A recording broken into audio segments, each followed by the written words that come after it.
नगरी सी हवा का आंदोलन आखिर था क्या? हिंदुस्तान में लोगों को रोजगार देने का एक सबसे बड़ा माध्यम हो सकता है जमीन, खेती की जमीन।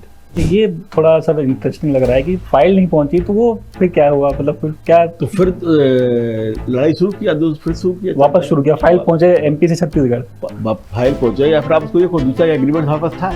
बोले साहब वहाँ कोई मिला नहीं, तो मिलेगा कौन आपको? भाई 25 साल आदमी बगैर झुपड़ी के रहेगा क्या?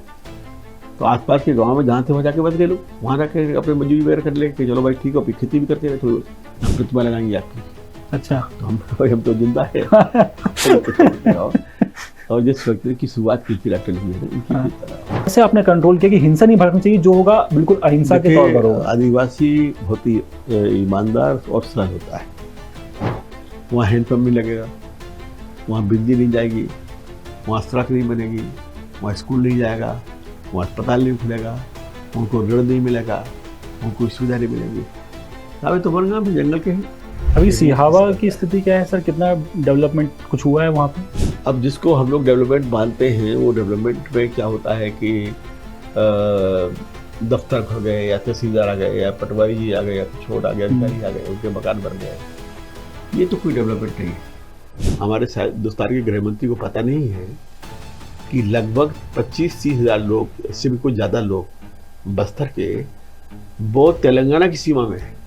जो जितना बड़ा लुटेरा है उतना बड़ा सब है। थोड़ा बुरा लगेगा आपको हमारी बात का, पर मैं बड़ा कटु सत्य बोला। सभ्य कौन है? आज की तारीख तक किसी भी आदिवासी अंचल में एक भी बलात्कार नहीं हुआ, एक भी। ये जो राम के मंदिर बन रहे हैं, कृष्ण के मंदिर बन रहे हैं, शिव के मंदिर बन रहे हैं, तो धंधा है, ये तो पेट पाले धंधा हो गया। अच्छा, आपको ये याद है कि आप कितनी बार जेल जा चुके होंगे? बहुत बड़ी संख्या होगी। फिर भी एक अंदाजा? पर जो बड़ी बड़ी जेलें हैं उनको तो याद है, जब ये 3-4 तो 20 वाली जेलें याद ही हैं। हाँ, तो वैसे बहुत बार गए हुए। 73 सालों का संघर्ष और 5 पीढ़ियों की तपस्या, इससे भी बढ़कर एक आंदोलन का जिक्र आज हम आपसे करेंगे, उसके बारे में चर्चा करेंगे। ये आंदोलन था नक्सलवाद के बीच उन आदिवासियों को उनका हक दिलाने का, जिन्होंने उसके लिए बहुत कुर्बानियां दी। लाल आतंक के बीच आदिवासियों को अपनी जमीन, अपना आत्मसम्मान जिन्होंने दिलाया, जिन्होंने उसके लिए संघर्ष किया, उनमें से ही एक शख्सियत आज हमारे बीच मौजूद हैं। ये वो हैं जिन्होंने जेल की सलाखों को भी प्रयोगशाला बना दिया। आप इमरजेंसी के दौरान जेल भी गए, लेकिन मन में ठान चुके थे कि जिस सफ़र के लिए निकले हैं उसे तो ज़रूर पूरा करेंगे, इसके लिए चाहे जो कुर्बानी देनी पड़ी देंगे। हमारे बीच मौजूद हैं मूलतः सागर के रहने वाले रघु ठाकुर जी। आप समाजवादी नेता के तौर पर बहुत विख्यात हैं। आपका जो जीवन है उसका मैं परिचय दे सकूं, शायद मैं इतना बड़ा नहीं हूं फिलहाल, लेकिन सर के बारे में इतना ज़रूर कहूँगा कि सर ने आदिवासियों के लिए जो किया, जो उनका आत्मसम्मान, उनकी ज़मीनें, उनका हक उन्हें दिलाया, वो शायद बहुत कम लोग कर पाए जो उस मकसद को लेकर के निकले हुए थे। आपने अगर नगरी सी हवा सुना हो, जो कि शायद सर धमतरी जिले में आता है, ये अपने आप में एक बहुत बड़ा पूरा मामला था। क्या ये आंदोलन रहा, कैसे इसकी शुरुआत हुई, क्या क्या पड़ाव आए, ये सब आज हम जानेंगे सर से। सर, तो सबसे पहला सवाल मैं शुरू करूंगा आपसे इसी बारे में कि ये नगरी सी हवा का आंदोलन आखिर था क्या? देखिए, 1950 के दशक में डॉक्टर लोहिया ने एक बात उठाई थी कि हिंदुस्तान में लोगों को रोजगार देने का एक सबसे बड़ा माध्यम हो सकता है जमीन, खेती की जमीन। और उनका ये आकलन था कि लगभग 100 करोड़ एकड़ जमीन है हिंदुस्तान में, जो जमीन खेती के लायक है, जहाँ पे खेती हो सकती है और कृषि का रोजगार लोगों को मिल सकता है। इसी उनके सोच का एक और हिस्सा आगे था कि जो वनों के इलाके हैं जहाँ आदिवासी भाई रहते हैं, उन इलाकों में उस समय कोई और रोजगार की व्यवस्था नहीं थी, और आज भी जो रोजगार है वो उनके लायक नहीं है। तो उनके लिए जो जमीन जंगलों के बीच में खाली पड़ी है वो कृषि के लिए दे दी जाए, और उसका पट्टा को दे दिया जाए, वो लोग कृषि वहाँ पर करें ताकि उनकी आजीविका चल सके। ये सोच लोहिया का था। इस प्रयोग को लोहिया ने शुरू किया था 1952 में। एक गांव है जो उस समय तो रायपुर जिला था, धमतरी जिला नहीं बना था, और उस समय पे मध्य प्रदेश भी नहीं बना था, उस समय सीपीएन बराड़ था। तो सीपीएन बराड़ का जो रायपुर जिला था, रायपुर जिले का एक गांव है उमरा ध्यान, वहाँ लोहिया ने जाके लाल झंडा जो समाजवादी पार्टी का होता था वो फहराया था, और वहाँ से आंदोलन शुरू हुआ था कि जो खेती योग्य जमीन है वो किसान आदिवासियों को दी जाए। इस आंदोलन में काफ़ी दिन चलता रहा। एक सुखराम नागी थे जो आदिवासी थे, वहाँ के नेता थे स्थानीय, उनकी मृत्यु वहाँ पुलिस थाने में हुई और लगातार आंदोलन चलता रहा। 1967 में लोहिया की मौत के बाद फिर हम लोग उस दिन जाकर उस आंदोलन को संभालने का काम किया, और 77 के बाद से लगातार उस आंदोलन के साथ जुड़े रहे। तो ये आंदोलन चलता रहा, लंबा आंदोलन चला। कुछ बस्तर के जो इलाके, सटे हुए इलाके थे, वहाँ कुछ जगह पहले गांव वगैरह बस गए, तो वहाँ कुछ लोगों को जमीन मिली, पर ज़्यादा लोगों को नहीं मिल पाई। इसी बीच में एक नया दौर आया 1970 का, क्योंकि 74 के बाद, 73 के बाद कहना चाहिए, हम लगातार जेलों में रहे, तो ज़्यादा उसके ऊपर उतना वहाँ काम नहीं कर पाए। 73 में सरकार ने सबसे पहली बार हमको गिरफ्तार किया था कि हमने पुलिस को हड़ताल के भगाया है इसको लेके, और वो भी आंतरिक सुरक्षा कानून में। हमारे मुल्क ने तो आंतरिक सुरक्षा कानून को बहुत बाद में जाना 75 में, परंतु हमने तो उसका सामना 73 में कर लिया था। फिर 74 में रेल हड़ताल हुई, तब भी वही हमारे ऊपर लागू हुआ, और यही भोपाल जेल में काफी दिन रहे उसमें। फिर 75 में आपातकाल लग गया। तो 77 में जब चुनाव के बाद जनता पार्टी सरकार बनी, तो चूंकि इस आंदोलन के संदर्भ में हमारा जुड़ा हुआ था, तो हमने एक प्रयास किया था कि इधर का भी आंदोलन है और जगह के भी आंदोलन होंगे, तो इन आदिवासियों को जमीन की, खेती की जमीन के पट्टे कैसे दिए जाए। और 1978 में एक नीति मध्य सरकार से बनवाई, उसका नाम था वन भूमि व्यवस्थापन नीति, फॉरेस्टलैंड सेटलमेंट स्कीम। उसमें तय किया था कि भाई जो भी जमीनें जहाँ पे लोग खेती कर रहे हैं पिछले कई सालों से, तो 2 साल के पहले से जो लोग खेती कर रहे हैं उनकी जमीन के पट्टे को दे देना चाहिए। तो कुछ लोगों को समय भी दी गई, पर वो सरकार अल्पजीवी साबित हुई, और कई कारणों से बहुत ज्यादा लोगों को, या जितने लोगों को आवश्यकता नहीं हो पाया। 1980 में जब दोबारा कांग्रेस पार्टी सरकार में आई, और श्रीमती गांधी आई, चुटकी आई, तो उन्होंने एक फॉरेस्ट एक्ट ही नया बना दिया, न्यू फॉरेस्ट एक्ट। और न्यू फॉरेस्ट एक्ट में प्रावधान हो गया कि कहीं भी कोई जंगल है तो उसको कोई काट नहीं सकता है, उसकी जमीन को कोई राज सरकार दे नहीं सकती है। अगर आपके घर में भी पेड़ खड़े हैं तो उसको भी सरकार जगह कर सकती है। तो जो न्यू फॉरेस्ट एक्ट था, ये बहुत ही कठोर किस्म का कानून बन गया था। तो उसके चलते हम लोग लड़ते तो रहे, संघर्ष चलता रहा, परंतु कुल मिलाकर के बहुत परिणाम उसका नहीं हो पाया, संघर्ष चलता रहा। पर लगातार हम लोग जब से वहां पहुंचे, तब से एक अहिंसक आंदोलन चलाते रहे, और आज वहां की ये 4थी और 5वीं पीढ़ी है, तो आज भी जेल भरने को तैयार रहती है, जेल भरने जाती है, काम करती है। तो ये आंदोलन चलता रहा। फिर 1985 के बाद फिर सरकार बदली, और स्वर्गीय राजीव गांधी प्रधानमंत्री बने। तब फिर से सवाल उठा। इसी बीच में फिर एक क्या घटना हुई कि जो 18 गांव जहां लोग खेती कर रहे थे, उन 18 गांवों को जंगल वालों को उजाड़ना शुरू कर दिया, क्योंकि न्यू फॉरेस्ट एक्ट के पक्ष में था। तो जब हमको मालूम पड़ा कि इनको उजाड़ना शुरू कर दिया, तो फिर वहां गए जाके। अच्छा, ये उजाड़ कौन रहा था सर? ये फॉरेस्ट वाले, जब खुद वो उजाड़ रहे हैं। हाँ, कि नहीं साबित तो जंगल है, क्योंकि जंगल के बीच में है। तो उन्होंने कहा कि ये कानून के बता, अगर कोई भी जंगल के बीच में है तो जंगल ही माना जाएगा। तो 5 गांव वहां उजड़ चुके थे, 18 गांव में से 13 बचे हुए थे। कल जो हम लोग पहुंचे, जाके हम लोग प्रतिरोध आंदोलन शुरू किया, और वहां से हम लोग प्रदर्शन किया कि रायपुर कमिश्नरी पर रायपुर आए। उस समय शेखर दत्त साहब वहाँ के कमिश्नर थे, उनको मिले, उनसे कहा, और परंतु उन्हें भी कुछ साझा नहीं बताई कि क्या करें। तो इसी बीच में एक घटना और हुई थी कि जब राजीव गांधी प्रधानमंत्री बने थे तो सबसे पहले किसी आदिवासी अंचल का अगर दौरा किया था तो उसी अंचल के पास, उमरा देहर के पास एक गांव है दुगली, वो दुगली गांव गए थे।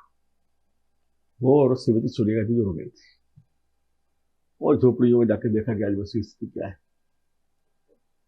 तो हमको लगा था कि भाई अब ये जब खुद प्रधानमंत्री देखे गए हैं, सपरिवार आए हैं, तो कुछ शादी के लिए हल करेंगे, शायद बदलाव हो, कुछ बदलाव हो, पर कोई बदलाव हुआ नहीं। और जब फिर से उजाड़ना शुरू कर दिया तो फिर हम लोगों को फिर से और लड़ाई को तेज करना पड़ा। तो फिर हमने उसी दुगली से, जहाँ से स्वर्गीय राजीव गांधी जहाँ गए थे, वहीं से हमने एक पैदल यात्रा शुरू की 120 किलोमीटर की।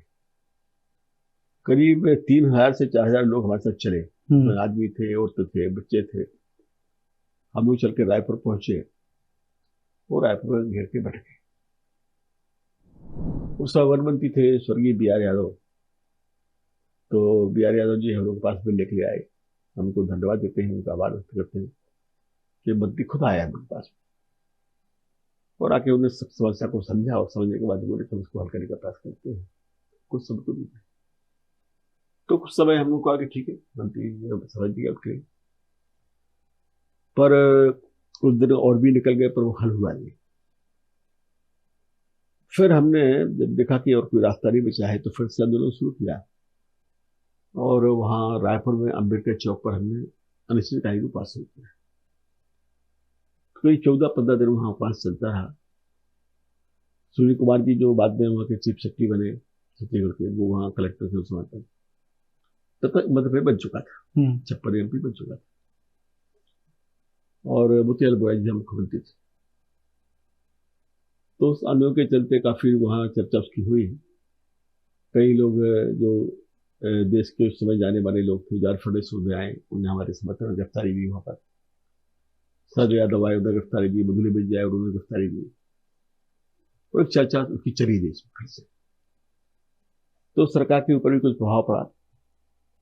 और वैसे भी स्वर्गीय मोतीलाल वोरा जी की राजनीतिक जीवन की शुरुआत तो हमारी पार्टी से हुई थी, जो डॉक्टर लोहिया की पार्टी थी, संयुक्त समाजवादी पार्टी, उसी पार्टी से की वोरा जी की शुरुआत थी। वोरा जी तो कांग्रेस पे गए थे 1971 में, 72 में। तो वो भी इसको जानते थे, इस आंदोलन के बारे में, ये आंदोलन लड़ रहे हैं, पुराना आंदोलन है। और भी हम समझते कि छत्तीसगढ़ के सभी राजनेता जानते हैं और बच्चे के उस लोग को जानते थे। तो आज वोरा जी ने ही हमको धन्यवाद देते हैं कि उन्होंने इतनी पहल जरूर की कि जब कलेक्टर को सूचना पहुंचाई कि भाई आंदोलन ऐसा बढ़ रहा है, कई लोग आए हैं, गिरफ्तार हो रहे हैं, ये लोग MP जो गिरफ्तार हुए हैं, मधुली में गिरफ्तार दे रहे हैं, झारखंड गिरफ्तारी देने आए हैं, और हमारे हिंसा के 14वां दिन हो गया है। तो उन्होंने कलेक्टर को इतना जरूर संकेत दिया कि भाई देखो, ऐसा है कि उनकी जान नहीं जाना चाहिए। हम नहीं कहते कि आप क्या करो, क्योंकि कानून को धिक्कार करो, पर तो उनकी जान नहीं जाना चाहिए। और जाके उन लोगों ने जो बातचीत की, उस बातचीत में ये तय किया कि जो 13 गांव हैं जो हटाए दिए गए थे वो तो रहेंगे। जो 5 गांव हटा दिए गए हैं इनके बारे में जांच करेंगे। अच्छा। तो जुडिशियल इंक्वायरी कराएंगे। और जब तक इन लोगों के वहाँ रहने के लिए जो झोपड़ी तोड़ दी है वगैरह, तो उनके लिए निवास बिल्डिंग का सामान देंगे ताकि वो बना पाए। ये जो समझौते की बातचीत हुई, दस्तावेज तैयार हुआ, इस दस्तावेज को उन्होंने भोपाल पहुंचाया और मुख्यमंत्री की सहमति रही होगी, और फॉरेस्ट सेक्रेटरी थे उसमें श्री के शर्मा साहब, जो बाद में चीफ सेक्रेटरी बने, तो उनकी सहमति से वो समझौता हो पाया। तो 13 गांव रुक गए, 5 गांव की जांच शुरू हो गई। जो न्यायिक जांच भी उसने कहा था ये 5 गांव में ये लोग रह रहे थे, ये भी रिपोर्ट आ गई। अब इसी बीच में छत्तीसगढ़ अलग हो गया 2000 में। हाँ, जब छत्तीसगढ़ राज्य अलग बन गया तो यहाँ के कागजात वहाँ पहुंचे। अच्छा। हाँ। अब उनसे पूछे तो बोले कि हाँ जांच की तो हुई है, पर जांच की रिपोर्ट कहाँ है? बोले कि एमपी में होगी, अब एमपी में पता नहीं है, कोई पता नहीं बताने वाला। तो कुल मिला के जो शासन की ओर से एक पहल होना चाहिए उतनी नहीं हुई। ये थोड़ा सा इंटरेस्टिंग लग रहा है कि फाइल नहीं पहुंची, तो वो फिर क्या हुआ, मतलब फिर क्या? तो फिर लड़ाई शुरू किया, फिर शुरू किया, वापस शुरू किया, फाइल पहुंचे एमपी से छत्तीसगढ़। फाइल पहुंचे, या फिर आप उसको देखो दूसरा एग्रीमेंट हमारे पास था। हम्म। तो एग्रीमेंट जो हुआ था, उस एग्रीमेंट में उन गाँव के नाम भी दिए गए थे कि इन गाँव पे इनका कब्जा है, तो ये तो आप प्रमाण हमको मिल गया, तो आपकी फाइल मिले नहीं मिले आप जानिए, पर तो भाई दस्तावेज था उस पर दस्तावेज फॉरेस्ट वालों के हस्ताक्षर थे, सुनील कुमार जी के हस्ताक्षर थे, वही सुनील कुमार जी आज चीफ सेक्रेटरी बने, वहाँ के हस्ताक्षर थे। और लिखा था कि वन सचिव की अनुमति से, के अनुमोदन से। तो ये भी था कि भाई प्रदेश सरकार के वन सचिव ने इसको अप्रूव किया है। तो फिर ये चलता रहा, आंदोलन लगातार चलता रहा। इसी बीच फिर छत्तीसगढ़ राज्य बन गया, फिर जोगी जी बन गए, कुछ दिनों बाद वो भी हट गए, फिर बीजेपी की सरकार आ गई, और वो 5 गांव का मामला यहाँ का धारा आया। यहाँ वर्ष 2008-9 में भारत सरकार ने एक नया कानून बनाया, वन भूमि अधिकार अधिनियम। उस पर प्रावधान किया कि भाई जो लोग 2 साल से पहले से खेती कर रहे हैं वो जमीन के मालिक लोग रहेंगे, और उनको 4 हेक्टेयर तक जमीन दी जा सकती है, मैंने 8 से 10 एकड़ के बिल्कुल मिल सकती। तो अब कोई समस्या और नहीं बची, क्योंकि भाई जब कानून बन गया है और 2009 का है, उसमें भी है कि अगर कोई लोग हटाए गए हैं तो हटाए हुए जो लोग हैं उनको भी जमीन का पट्टा दिया जाएगा। तो ये भी करते हैं। इसी बीच में जब चुनाव हुआ तो भाजपा ने भी, वहाँ भारतीय जनता पार्टी ने भी, रघुवंश सिंह अध्यक्ष थे, चुनाव के बाद फिर चीफ मिनिस्टर बने वो, तो उन्होंने भी समर्थन किया इसका। उनके पार्टी ने पर्चा भी निकाला कि अगर हमारी सरकार बनती है तो हमें नगरीय सभा के जो गांव के लोग इनको पट्टा देंगे, आदिवासी को पट्टा देंगे। उनकी सरकार बन दी गई। तो रघुवंश सिंह जी को भी कहा, उन्होंने भी पहल की, पर वो पहल उस समय तक हल नहीं हो पाई। हालांकि ये बात है कि रघुवंश सिंह को धन्यवाद देते हैं कि उन्होंने बराबर इसमें सहयोग किया। अच्छा। उनकी इच्छा थी कि हो हल हो, वो जानते थे, उन्होंने कहा अपने अधिकारियों से कहा। पर जो नया कानून बना, इस कानून में एक बड़ा डिफेक्ट था और है। वो डिफेक्ट ये है कि इस पर जो निर्णय करने की प्रक्रिया है उसे है कि जैसे गांव में अगर मान लीजिए कि आदिवासी खेती कर रहे हैं, पुराने काबिज लोग हैं, तो जो ग्राम पंचायत है वो उसके बारे में, या ग्राम सभा जो है वो उसके बारे में अपना प्रस्ताव करेगी। वो प्रस्ताव करके जो स्थानीय समिति है उसमें एसडीएम होते हैं और फॉरेस्ट वाले लोग होते हैं, इनके पास जाएगी। अब अगर वो उसको खारिज कर देते हैं तो जिला स्तरीय कमेटी होगी, कलेक्टर होंगे, आपके डीएफ होंगे, लोग होंगे, उनके पास जाएगी और वो निर्णय करेंगे। इसका फिर कोई अपील नहीं। अच्छा। तो सरकार को सीधे हस्तक्षेप करने का कोई प्रावधान नहीं इसमें नहीं। तो एक समस्या खड़ी हुई। जो फॉरेस्ट वाले लोग हैं वो लोगों का एक रहता है कि भाई अगर आदिवासी को अधिकार मिल जाए तो फिर उनका पेट कैसे चले। क्योंकि अभी तो क्या है कि अगर आप गाँव में के लोग बेचारे जानवर चराने को ले गए तो उनको रिश्वत देनी पड़ती है, उन्हीं को पकड़ लेते हैं, उनको पकड़ लेते हैं, उनको पैसा लेंगे, जो घी लेंगे कि घी दे दो, कुछ नहीं तो शहद दे दो। तो फॉरेस्ट वाले की उसका विरोध होता था और कहने के हिसाब से जंगल बचाने वाली है। तो ये लड़ाई फिर दोबारा शुरू हुई, फिर चलती रही। कई बार फिर रायपुर में, धमतरी में काफ़ी बड़े बड़े धरने किए, कई हजार लोग आए, 4-5 दिन बैठे। तो फिर मुख्यमंत्री ने बुलाया, दिल्ली से बुलाया, बातचीत शुरू थी और उन्होंने एक अधिकारी को वहाँ से जो कमिश्नर थे उनसे कहा कि आप जाइए हरियाणा अग्रवाल करके थे, और जाके इसकी रिपोर्ट तैयार कर दीजिए। वो गए भी वहाँ पर, परंतु उनकी जो रिपोर्ट थी वो रिपोर्ट बहुत उन्होंने वैधानिक और व्यवहारिक नहीं बनाई। एक जो प्रशासकीय ढंग का होता है, सरकारी रिपोर्ट कि साहब अभी हम गए हैं तो अभी कब्जा नहीं है। तो भाई जब आपने उनको 85-86 में हटाया है, तो अब कहाँ से कब्जा होगा? तो कब्जा भाई आपको तो ये देखना है कि कब्जा तब ठाकर ही था, क्योंकि उसमें लिखा हुआ है एक्ट में कि अगर पुराने कब्जे हैं और उनको हटाया गया है तो भी उनको दिया जाएगा, वो अधिकारी है। बोले साहब वहाँ कोई मिला नहीं, तो मिलेगा कौन आपको? भाई 25 साल आदमी बगैर झुपड़ी के रहेगा क्या? तो आसपास के गांव में जहाँ थे वो जाके बस गए लोग, वहाँ जाके अपने मजदूरी वगैरह कर ले कि चलो भाई ठीक है, अपनी खेती भी करते हैं थोड़ी बहुत। तो कुल मिला के वो रिपोर्ट जो है, वो रिपोर्ट होती अभिभावक और एक पार्थ की प्रशासनिक की रिपोर्ट बनाई, और अब मुख्यमंत्री को भी समस्या आ गई, फिर आंदोलन शुरू किया, फिर धरना किया रायपुर में, और ये करते कराते अब जाकर के इतना हुआ है कि अब वो लोग अपनी खेती कर रहे हैं। अच्छा। 13 गांव के लोगों को पट्टे मिल चुके हैं, 5 गांव के लोगों के लिए भी पट्टे की प्रक्रिया शुरू हो गई है, और कृषि कार्य शुरू हो गया है, क्योंकि वो कब्जे उनका था ही। तो ये स्थिति है।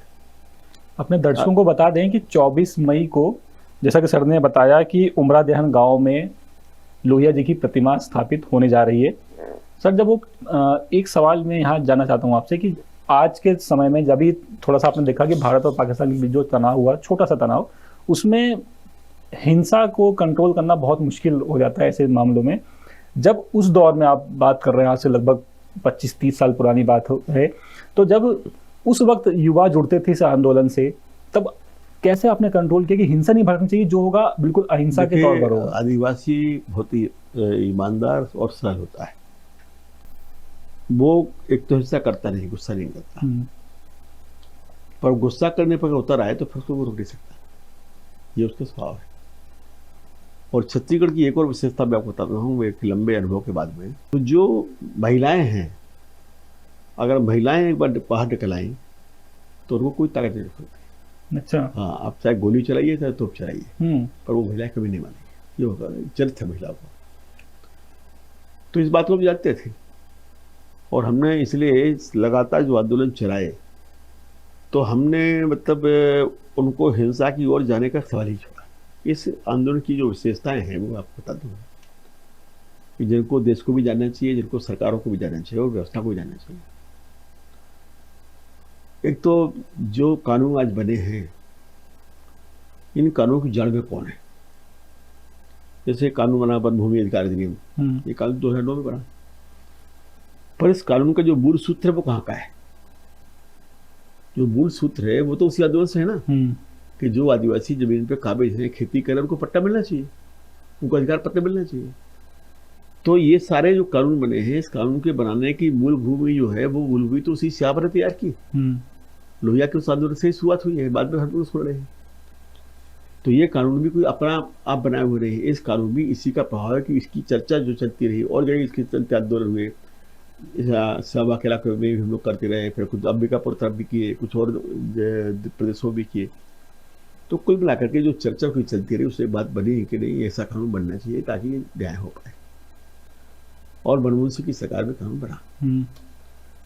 तो एक तो ये महत्वपूर्ण बात है। दूसरा, 1992 में हमने सबसे पहली बार वहाँ पर, चूंकि हम लगातार उस पर दौरा करते थे और लिखते थे, कि जैसे हम लोग के आदिवासी गाँव फास्ट विलेज थे, वनग्राम। तो वनग्राम को लिए वो सुविधाएं भी नहीं थी जो सुविधाएं सामान्य से गाँव वालों को या सामान्य इंसान को मिलती है, या भारतीय नागरिक को मिलती है। ऐसा लगता था कि जो लोग वनग्राम में हैं, ये वनग्राम वाले लोग कोई अभारती है। वहाँ हैंडपम्प नहीं लगेगा, वहाँ बिजली नहीं जाएगी, वहाँ सड़क नहीं बनेगी, वहाँ स्कूल नहीं जाएगा, वहाँ अस्पताल नहीं खुलेगा, उनको ऋण नहीं मिलेगा, उनको कोई सुविधा नहीं मिलेगी। साहब तो वनग्राम है, जंगल के हैं।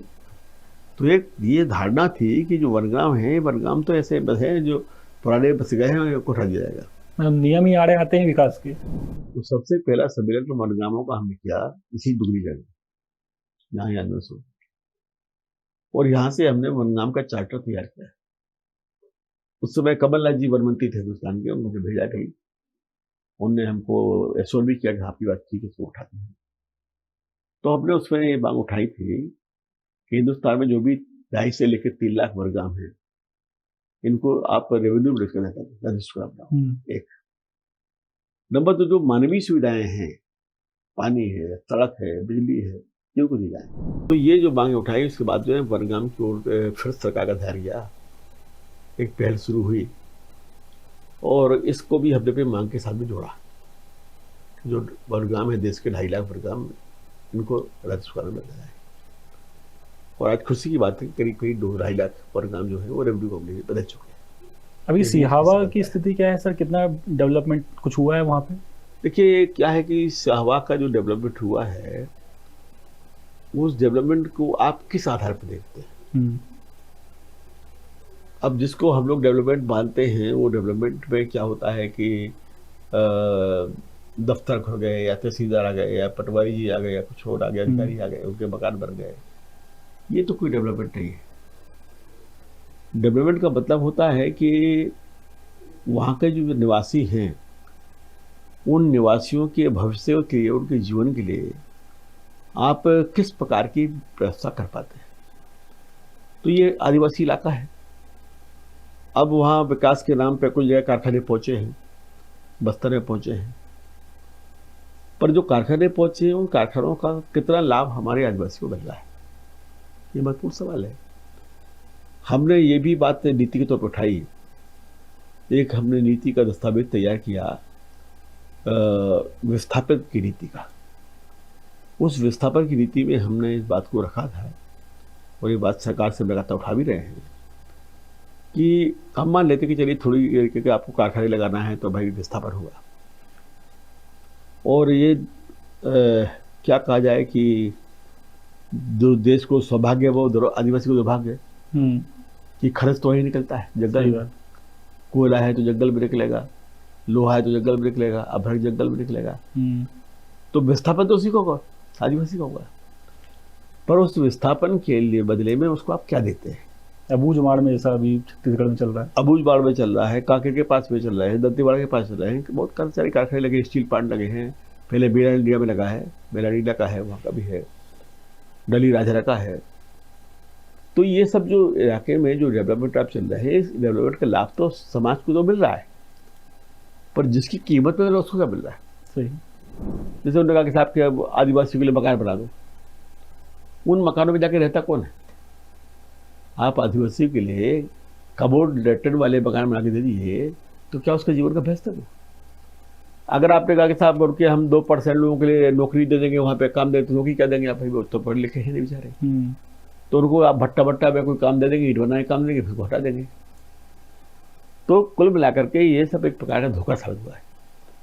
हमने कहा है, हमारी जो नीति, हमारी पार्टी की और हम लोग की जो नीति है, कि जो भी कारखाना लगता है उस कारखाने में न्यूनतम 25% अंशधारी हमारे विस्थापित लोगों को बनाया जाए। वो आदिवासी है, जो लोग हैं उनको स्थापित करें। अगर मान लीजिए कि 11 का कारखाना लगता है, तो इनको 25-250 करोड़ वालों को का अंशधारी इनको बना दिया जाए, ताकि इनको साल साल फ्री में मिलता रहे, तो इनका जीवन चलता रहेगा।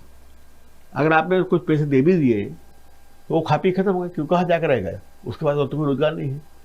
तो खेती अगर उसकी चली गई, जमीन उसकी चली गई, तो कहाँ जाके रहेगा, कहाँ मकान बनाएगा, कौन सा धंधा करेगा? कोई बाकी जितना तब पैसा रहेगा, साल 6 महीने खाएगा पिएगा, खत्म हो जाएगा। हमने सरकारों से भी कहा कि आप लोग नक्सल हिंसा है, इसको खत्म कर रहे हैं। आपने टारगेट बढ़ा दिया कि हम 26 तक खत्म कर देंगे। जो आप प्रयास कर रहे करिए, हमें कोई आपत्ति नहीं है, सरकार है तो कभी करेगी। इसके पहले की सरकार ने सर्वे जुलूम शुरू किया था, और शुरू तो किया था, वो समय महेंद्र करबाजी थे, कांग्रेस पार्टी के एक नेता थे, मंत्री भी रहे थे, उन्होंने उसको शुरू किया था। और उस सर्वे जुलूम के नाम पर परिणाम क्या निकला? आज की तारीख में अभी भी हमारे हिंदुस्तान के गृह मंत्री को पता नहीं है कि लगभग 25-30 हज़ार लोग, इससे भी कुछ ज़्यादा लोग बस्तर के, वो तेलंगाना की सीमा में है। क्योंकि सर्वे जुलूम के नाम पर यह हुआ कि जिन गांव में सब नक्सल है, इनको निकालो, अलग करो, ये गांव से हटाओ, तो गांव, ताकि ये लोग रह पाए, नक्सल है नहीं। तो आपने एक जंगल में सांप आ गया, उस एक सांप के नाम पे सारे जंगल नष्ट कर दिया। तो हजारों लोग जो है, वो करीब 40-50 लोग जो है, वो अपने घर छोड़ के बेचारे भागे, वहां से पुलिस पहुंच के हटाओ, निकाला, बाहर निकाल दिया गया। तो जाके वहां की सीमा में फंसे हुए अभी 25,000 लोग जो वहां पड़े हुए, उनको वापस आप नहीं ला पाए। तो आप जो हिंसा से खत्म कर रहे हैं, आप व्यक्ति खुद तो खत्म कर सकते हैं, पर क्या आप बंदूक से विचार को मार सकते हैं? हम नहीं कहते कि आज जो नक्सल आंदोलन है वो कोई पूरा विचारधारा बचा है। मेरा कहना यह है कि ये एक अहिंसा का टापू है, जहां सोचना चाहिए सरकार को कि कांकेर, दंतेवाड़ा, बस्तर पूरा सटा हुआ है। और वहां भी जब तक हमारा आंदोलन था, हमारे संसोपा का या लोहिया की पार्टी का आंदोलन था, तब तक वहां कोई नक्सल नहीं था। अगर आप देखें इतिहास को, जो जियो पोलिटिकल इतिहास को आप देखेंगे, तो बस्तर में 1980 तक 4 या 5 विधायक जीत के आते थे समाजवादी पार्टी के, हम लोग संसोपा के, लोहिया की पार्टी के, और गरीब लोग जीत के आते थे।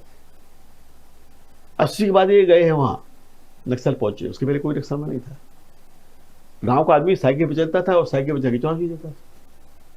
आपकी रीवा का सटा हुआ शहडोल है, शहडोल में एमपी जीतता, हमारी पार्टी का उटिया करके थे, आदिवासी था, वो 2000 रुपये में चुनाव जीत गया और सारे लोग मिलकर दे दिया, जीत गया।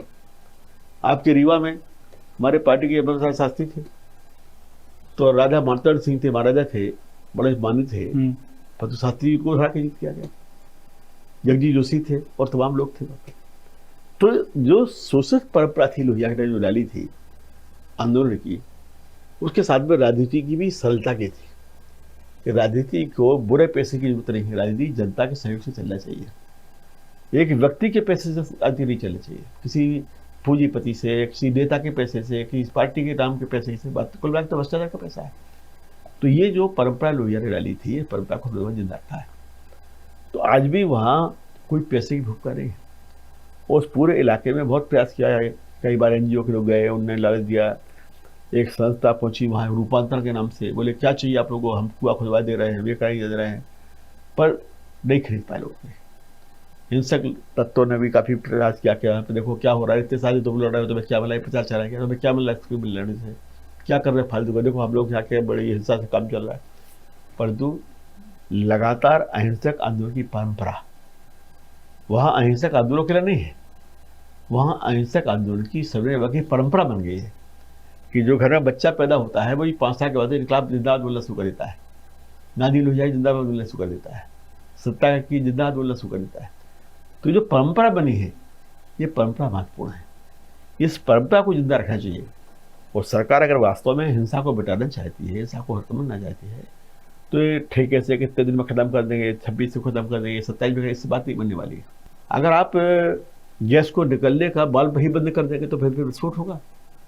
तो अकेले इससे नहीं है मामला बनता है, आपको उस गैस को भी निकलते रहना चाहिए। आदमी का संतोष को, गुस्सा को, आक्रोश को निकलने का अवसर देना चाहिए।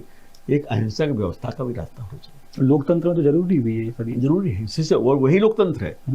लोकतंत्र खाली वोट से चुनाव करना नहीं है। लोकतंत्र का मतलब ये है कि आदमी अपनी बात को कहने के लिए कितना सक्षम है, कितना सक्षम उसको बनाते हैं, जो साहस से अपनी बात कह सके। हमारे सेवा का जो आंदोलन है, डोगरी सेवा का जो आंदोलन है, इस आंदोलन की विशेषता ये है कि यहाँ का आदिवासी अपनी जमीन के पट्टे की तो मांग करता है, पर इसके साथ साथ ये भी मांग करता है कि किसानों को भी अधिकार मिलना चाहिए। ये भी मांग करता है कि हिंदुस्तान में दाम नीति लागू करो। ये भी मांग करता है कि आमदनी की सीमा बांधो। ये भी मांग करता है कि समता आना चाहिए, समाजवाद लाना चाहिए, समाजवाद की जिंदाबाद, बराबरी जिंदाबाद। तो ये जो आंदोलन है, ये आंदोलन केवल एक पेट का आंदोलन नहीं है, ये आंदोलन एक संपूर्ण समाज के लिए एक सपना का आंदोलन है। फिर एक आजकल जैसे अभी आपने विकास की चर्चा की, हमारे यहाँ विकास की जब चर्चा होती है तो सभ्यता के लोग चर्चा करते हैं। तो हमारे यहाँ सभ्यता का पैमाना क्या है? अगर आज की समाज में आप देखें कि सभ्यता का पैमाना क्या है, तो जो जितना बड़ा लुटेरा है उतना बड़ा सभ्य है। थोड़ा बुरा लगेगा आपको हमारी बात का, पर मैं बड़ा कटु सत्य बोला। सभ्य कौन है? सभ्य समाज हमारे वो हैं जिनका बड़े बड़े मकान हैं, बड़ी बड़ी कारें हैं, जो पर्यावरण नष्ट कर रहे हैं, जो प्रकृति को नष्ट कर रहे हैं, जो चोरी कर रहे हैं, बेईमानी कर रहे हैं, इनकम की चोरी कर रहे हैं, वो सब सभ्य लोग हैं। जो पढ़े लिखे लोग हैं, अंग्रेजी पढ़े लिखे लोग, सब सभ्य लोग हैं। और आदिवासी से कहते हैं कि भाई ये सभ्य लोग, इनको सभ्यता रहना है, इनके विकास को है, इनको सभ्यता सभ्य बनाओ उनके लिए। मैं कहना चाहता हूँ कि इस अंचल के और इस आदिवासी के आंदोलन से भी सीखना चाहिए कि सभ्यता का पैमाना क्या है। मैं आपसे कहता हूँ द्विवेदी जी, क्या किसी भी हिंदुस्तान की सरकार के कहीं भी गृह मंत्री से पूछ लीजिए, आज की तारीख तक किसी भी आदिवासी अंचल में एक भी बलात्कार नहीं हुआ, एक भी। जिस अबूझमाड़ की चर्चा आप कर रहे थे, जहाँ एक जमाने में लोग अर्धनग्न रहते थे, डगरी रहते थे, कभी बलात्कार नहीं हुआ। आदिवासी अंचल में, समाज में कभी बलात्कार नहीं हुआ। हमारे इतिहास की किताबों में जाइए, धार्मिक किताबों में जाइए तो बलात्कार मिलेगा आपके लिए। तो बलात्कार किसकी परंपरा है? जो समाज उन्मुक्त समाज था उसमें बलात्कार नहीं था। वो नहीं, आज तक कोई घटना नहीं हुई बलात्कार की। बाहर के लोगों ने किया होगा, लोग बाहर से गए हैं उनने बलात्कार भले किया होगा, पर आदिवासी ने कभी बलात्कार नहीं किया। जो खुले में साथ रहते हैं, दिन रात साथ रहते हैं, साथ से उनमें कोई बलात्कार नहीं है। तो सभ्य तो वो लोग हैं। अगर हिंदुस्तान को सभ्य बनना है या दुनिया को सभ्य बनना है, तो मैं कहता हूँ आप आदिवासियों की सभ्यता सीखिए कि सभ्यता क्या चीज होती है। और उनके जो समानता का विकास है, सोच है, उसकी भी देखिए। वो एक परंपरा चलती है, उसको कहते हैं घेनोची। तो घेनोची ऐसी होती है कि एक ऐसा मिट्टी का गड्ढा खोल देते हैं, उसमें लकड़ी जला देते हैं। अब हमारे यहाँ जो अभी कभी एक चले आप, तो हम आपको दिखाएंगे वहाँ कि मान लो गाँव लोगों ने खेती की, अब इकट्ठे 20 लोगों ने मिलकर खेती की, एक साथ सोते हैं, रहते हैं, अपने अपने बर्तन लाने इकट्ठी रखी हुई है। वो अपनी हमें जितनी जरूरत है उतना चावल हम लेंगे, हम रख दें। एक ही उसके ऊपर 7 लोग, 8 लोग, 10 लोग, 20 लोग की रख दिया है। यानी सामूहिक संपत्ति, सामूहिक खाना, सामूहिक उपयोग, कोई मालकियत नहीं, वो सब बराबरी से रहे। जितनी जरूरत है उस समाजवाद क्या होता है? इंसान को जिसकी जरूरत के अनुसार, यही तो समाजवाद है ना। तो समाजवाद का सत्य दर्शन तो वही है। तो कब लेके चल रहे हैं सर? चलो अभी हम 24 तारीख चलिए, हम लेके चलेंगे, आपको दिखाएंगे। तो अरे इसके बाद भी चलना चाहे तो फिर कोई बार जून के महीने में, जून में तो बारिश आएगी वहाँ पे, हम फिर आपको अक्टूबर में ले चलेंगे।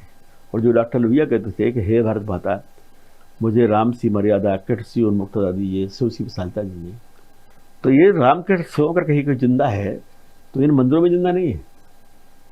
ये जो राम के मंदिर बन रहे हैं, कृष्ण के मंदिर बन रहे हैं, शिव के मंदिर बन रहे हैं, तो धंधा है। ये तो पेट पाले धंधा हो गया लोगों का। इनमें तो एक प्रकार कहना चाहिए कि उन्माद है, केवल पैसा है।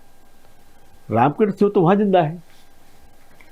उस आदिवासी की मर्यादा आप देखिए कि आदिवासी आदमी और औरत एक साथ सो रहे हैं, एक साथ नाच रहे हैं, पर वहां बलात्कार नहीं है, कोई छेड़खानी नहीं है।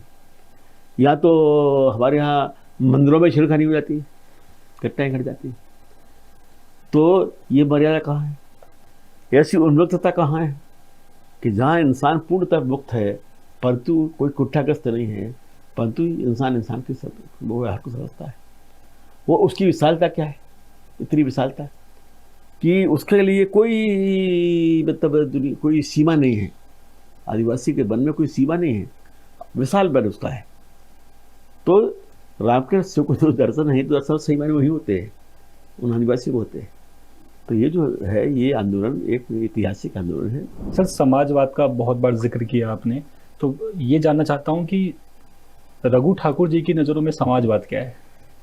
देखिए, मेरी नज़रों में समाजवाद का बहुत साफ मतलब है कि व्यक्ति को उसकी ज़रूरत के अनुसार और व्यक्ति से उसकी योग्यता के अनुसार हमारी जरूरत जितनी की है वो समाज को पूरा करें।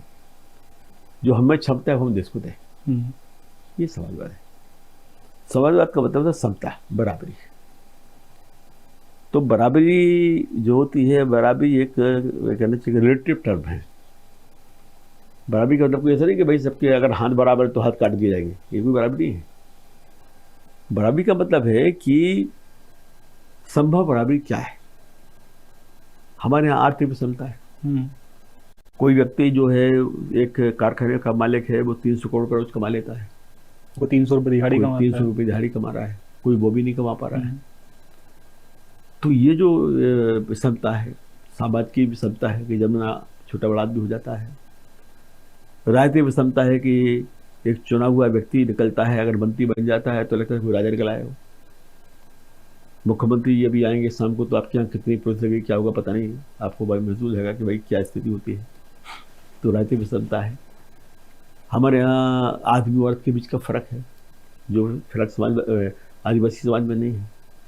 हमारे रंग भेद का फर्क है कि जो उजले रंग का हो गया, आज भी अगर मान लो कोई अंग्रेज मिल जाए तो आदमी उसके सामने झुक जाता है, सामने तो गोरी चमड़ी वाला है। तो ये जो रंग का भेद का फर्क है। तो समाजवाद जो है, सारी जो विषमताएं हैं इनको समाप्त करके एक बराबरी का मन और बराबरी का समझ बनाना। जो हम देखते सुनते हैं बस्तर के बारे में, कोरबा के बारे में, या जो वहाँ पे और भी जो नक्सल एरिया है, खासकर तेलंगाना, अभी करेगुट्टा में जो हाँ, ऑपरेशन चला बीते हाँ, दिनों, हाँ, 31 नक्सलियों को मारने का दावा किया गया कि हमने 31 नक्सल मार दिए। कई बार सर ये भी तो आरोप लगते हैं ना कि सरकार बोलती है हमने मारा नक्सली को, वहाँ के आदिवासी बोलते हैं आपने तो हमारे लोग को मार दिया। उसमें देखिए दो प्रकार की घटना है। एक तो क्या है कि आज तक कोई सरकार ने नक्सलियों के नाम की सूची जारी की नहीं। आतंकवादी की हो जाती है जारी, नक्सल में भी नहीं होती है। आतंकवादी की भी सबकी नहीं है। भाई आप कितों को घोषित करोगे? देखिए कौन आदमी किसके मन में कहाँ आतंकवाद बैठाया, कहाँ उसकी भावना बैठी हुई है, बड़ी छिपी हुई है। तो इसी पास से नक्सलवादों का है, भाई आपके पास दो चार है, अच्छा साहब एक दल में है, एक दल में है, तो एक का मुखिया है, क्यों हो गया? कोई सूझी नहीं है। दूसरा क्या है कि जब आप मारने के लिए जाते हैं या फोर्स जाती है, तो वास्तव में देखिए स्थिति है, उसमें सिपाही का कोई दोष नहीं है। वो क्या करेगा? उसके दिमाग में ये है कि भाई हमारे यहाँ हम जहाँ जा रहे हैं हमें शत्रु है, इसको मारना है हमको। तो जो सामने आएगा उसको मारेगा। और अगर मान लो वो पहचानने का प्रयास करने लगेगा कि हम पहचाने इस पर कि भाई ये वास्तव में वही है कि नहीं है, वो मान लो हुआ तो वो आपको मार देगा। तो इसलिए ये संभव ही नहीं है। इसमें कुछ ना कुछ निर्दोष हत्याएं उधर से होंगी ही। और जब पुलिस को आदिवासी दुश्मन मान ले या नक्सल के नाम का आदिवासी दुश्मन मान ले, उस नक्सल के नाम पर आदिवासी को पुलिस दुश्मन मान ले, तो फिर तो ये होना ही होना है। तो इसलिए सबसे पहले तो जरूरी बात यह है कि भाई पुलिस और आदिवासी के बीच के जो भेदों को बताओ, उसको दुश्मन नहीं मानना चाहिए। दूसरा, आपका कौन आदमी नक्सल है कौन नहीं है। वो 31 लोग आपने मार दिए, तो 31 लोग मार लिए तो 31 लोग नक्सल हुए। ये ट्रेनिंग कल और नहीं मिलेगी कहीं, कोई और नहीं सीखेगा क्या? देखिए क्या है कि मैं नहीं कहता हूँ कि आप को पुलिस की प्रशासन की सख्ती नहीं करना चाहिए, परंतु ये अकेला पर्याप्त नहीं है। आपको विचार को भी पैदा करना पड़ा। जिस दिन वहां का आदिवासी का बच्चा खुद ये कहेगा कि नहीं हमें इसकी आवश्यकता नहीं है, जिस दिन नक्सल का बेटा अपने पिता से कहेगा कि तुम्हारी बंदूक है, इस बंदूक से गरीब मरता है, आखिर मर कौन रहा है? पुलिस मारती है, नक्सल के 31 नक्सल मारे, तो मरा कौन? आदिवासी मरा है। और वो नक्सल के नाम पर जो आदिवासी वो गोली चला, तो वो किस पे चला रहा है? तो पुलिस वाले पे चला रहा है। पुलिस वाला कौन सा कोई अमीर है बेचारा, या कौन सा कोई बड़ा आदमी है? तो गरीब को मार रहा है, व्यवस्था जितना है ना। तो जिस दिन ये बात वो समझ पाएंगे, उस दिन ही बदलाव आ पाएगा। सर वो 25% का जो आप आरक्षण मांग रहे हैं, जो वहाँ कारखाने लगे वहाँ पे, पहली बात तो उनको अधिकार मांग रहे हैं। जो आप पहला सवाल तो इसमें यह है कि वो काम तब कर पाएंगे जब उनको उस स्तर की शिक्षा मिलेगी, उनका वैसा कौशल होगा। क्योंकि आपने बताया कि अगर कौशल ही नहीं होगा तो आप उनको ईंट भट्टे बैठा देंगे, फिर आप निकाल देंगे। तो ये जो 25% अधिकार की बात है, तो ये भी उस सम्मेलन में आप उठाएंगे कि आप इसको तो हम उठा चुके पहले भी। हाँ, और हाँ फिर उठाइए, क्योंकि ये हमारा कहना है कि आप जिसको विस्थापित कर रहे हो, आप तो उसको राष्ट्रीय इस्तेमाल कर रहे हैं उसका संपत्ति का, तो उसके लिए उसके जीवन का देखिए विस्थापन का मतलब है कि ये रोजगार हो। आदमी को हटाने का मतलब है कि उसके लिए दूसरा रोजगार, वैकल्पिक रोजगार चाहिए। मेरी खेती से अगर आपने हमको हटा दिया तो हम करें क्या? तो अगर आप कारखाने में 25% का शेयर होल्डर को बना देंगे, ये नियम कि भाई आपको कारखाना में लगाना है तो 25% शेयर होल्डर को बनाएंगे, आदिवासी रहेंगे, ये परिवार के नाम है जिनकी जमीन आ रही है, और 25% प्रीमियम जो आपका जाएगा। अगर आपने साल में 500 करोड़ रुपये कमाया तो 25% 100 करोड़ रुपये जो है इनमें बांटिए आप, तो ये उनका स्थायी जीवन चलेगा। फिर उनके बच्चे पढ़ेंगे लिखेंगे, ये विकास जो होगा आगे जाएगा। एक सवाल सर और था कि आपके बारे में पढ़ते पढ़ते मालूम चला कि आपको राज्यसभा भेजा जा रहा था 1980 में और आप नहीं गए। हाँ 1978 में भी जाने की बात थी, और 1970 में भी चुनाव की बात थी। देखिए क्या था कि 1970 में जब जनता पार्टी बनी तो मैं उसका महामंत्री था और पार्लियामेंट बोर्ड का मेंबर भी था। उस पूरे पार्लियामेंट्री बोर्ड में एक पे ही ऐसा व्यक्ति हूँ कि जो घोषित करके चुनाव नहीं लड़ा। इसकी वजह से हाँ, और ऐसा के बाद में पहले जैसे ही पार्लियामेंट की घोषणा हुई और उसमें हमारा नाम आया, तो हमने अपने मन में सोचा कि भाई अब हम जज हो गए, हमें क्या करना है, तो हम ही टिकट ले लें। तो फिर न्याय कौन करेगा? फिर तो एक गुटबाजी यही शुरू हो जाएगी। तो हमने कहा कि हमको नहीं लड़ना चाहिए। तो सबसे पहला मैंने खुद ही अपना इंटरव्यू दिया। उस समय ऑल इंडिया रेडियो होता था, AIR, टीवी वगैरह तो आए नहीं थे। एक शुक्ला जी हैं, आज रिटायर्ड होकर वो लखनऊ बस गए। तो उनको सबसे पहला साक्षात्कार हमने दिया कि चूंकि पार्लियामेंट बोर्ड का मेंबर बन गया हूँ, इसलिए मैं चुनाव नहीं लड़ूंगा। तो हमने चुनाव नहीं लड़ा, जबकि लहर थी उस समय। फिर बाद में जब राज्यसभा का सवाल आया तो सारे विधायक लोग हमारे पक्ष में थे, पार्टी हमारे पक्ष में थी। पर हमसे वरिष्ठ लोग थे जिनका जीवन लगा हुआ था। वो अगर हम लड़ जाते तो हम तो जीत जाते, पर तो उन लोग मौका कम मिलता है। उनके क्या है भाई, ये तो घटना कम हुआ कि हम लोग को मौका मिल गया। हम जब शुरू हुए 63 में, जब हम पार्टी में आए थे, तो उस समय पे लाडी जी का, रंजना सागर का होता था, सभाएं हम लोग कराते थे। अब वो क्या करते, मान लो हम बन जाते 78 में, तो लाडी का जीवन खत्म ही था। उनको कौन पूछता क्या करते जाए? तो हमको लगा नहीं, हमसे वरिष्ठ है, हमको देना चाहिए। तो भी अफसोस नहीं होता सर कि मैं राज्यसभा नहीं, हमें लगा हमने न्याय किया है खुद के साथ भी, और अपने समाज भी, परिवार के साथ। भाई वो हमसे सीनियर है, उनने हमसे ज़्यादा काम किया है। ठीक है, आज हमको मौका मिला है। अब मामा बालेश्वर दल थे यहाँ झाबुआ में, मामा जी दीवार आदिवासी को काम करते रहे। अब हम लड़ जाते तो मामा जी को टिकट कौन देता, उनको वोट कौन देता? और आदमी परंपरा डाली जाती है ना भाई, अगर हम खड़े हो जाते तो विधायक हमको वोट देते, इनको वोट नहीं देते। पर आज तो उल्टा होता है ना सर। क्योंकि आज तो उनको हमने टिकट दिया था, हम पार्लियामेंट्री बोर्ड के मेंबर थे, हमने उनको टिकट दिया था। उनको पता है कि हमने बहुत कलड़ के प्यार से वो टिकट दिलाया है, कुछ जिताया है। परंतु ये हमें तय करना था कि आज हमारे सामने कसौटी है कि हम अपने से वरिष्ठ लोगों को, जिनका अधिकार हमको दे के नहीं जाए। सर आपने आदिवासी वर्ग को बहुत करीब से देखा। आज मध्य प्रदेश और छत्तीसगढ़ दोनों राज्यों में जो आदिवासी मौजूद हैं, आज आपको कहाँ लगता है कि किन किन मामलों में अभी भी आदिवासी वर्ग बहुत पिछड़ा हुआ है? देखिए, एक तो सबसे बड़ा सवाल आदिवासी के साथ में है, वो है शिक्षा का सवाल। उनके बच्चे बहुत क्षमता है, पर उनको अवसर उत्तर नहीं मिल पाए। हालांकि छत्तीसगढ़ सरकार ने एक अच्छा काम किया, मैं इसके लिए भी रमन सिंह जी को बहुत बधाई देता हूँ कि उन्होंने वहाँ IAS IPS की ट्रेनिंग के लिए एक स्कूल शुरू किए, और अभी कई बच्चे वहाँ से निकले। तो एक तो सरकार से कहना चाहते हैं कि आप आदिवासी इलाकों में उनको एक विशेष शिक्षा के लिए व्यवस्था करिए कि उनकी कोचिंग वहाँ पर हो पाए, उनको अवसर रहे हैं, खाना है, ये है।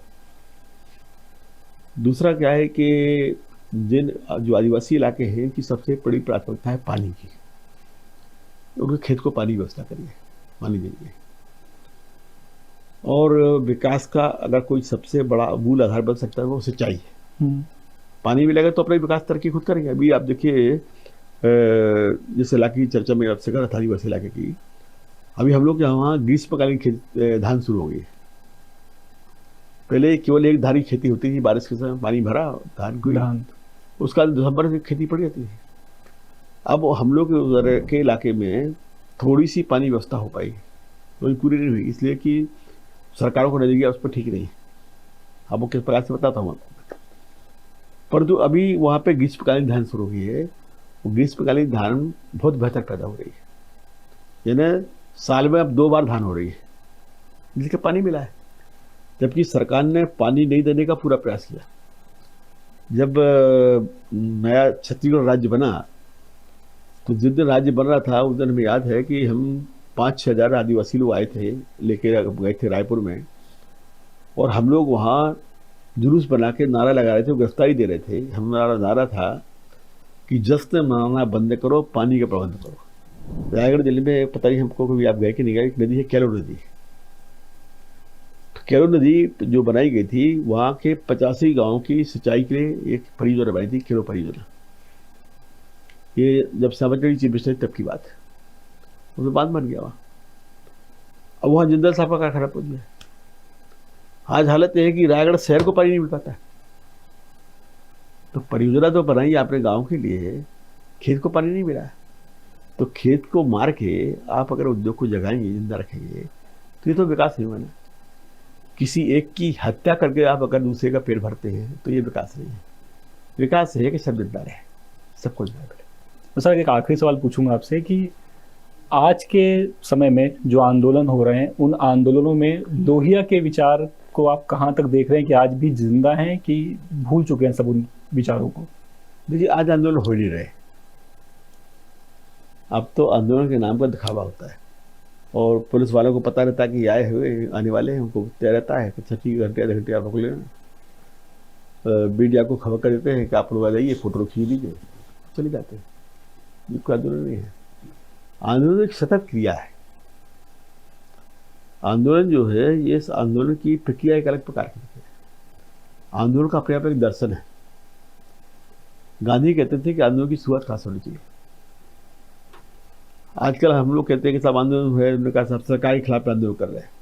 गांधी ने ऐसा नहीं कहा। गांधी ने कहा कि सबसे पहले शुरू करो खुद से, हमारी क्या कमी है उनको बदले, फिर परिवार से, फिर समाज और फिर देश का बढ़ाए।